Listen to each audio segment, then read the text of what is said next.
Il pleuvait depuis l'aube, sous un vieux camion garé, Luna tenait Mimo serré contre elle.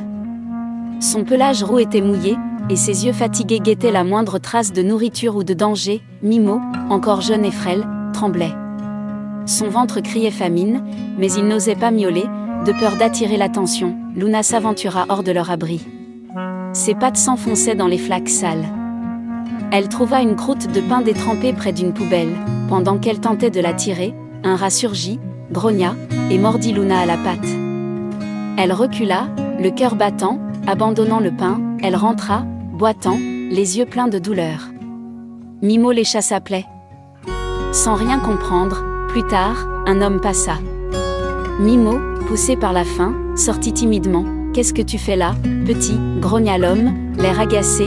Mimo agita la queue, espérant un geste tendre.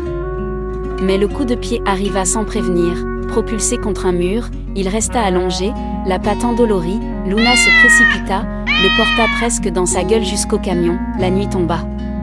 Un bruit de moteur les réveilla.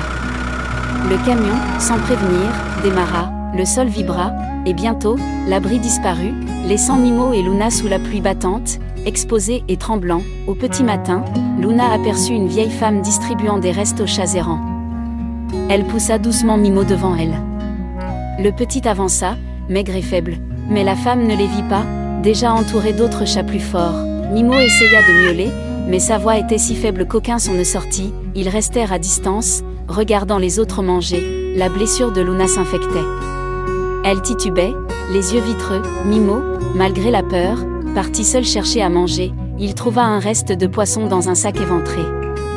Mais alors qu'il s'approchait, un chien surgit, grogna et aboya. Mimo recula d'un bond, s'enfuit, le cœur battant.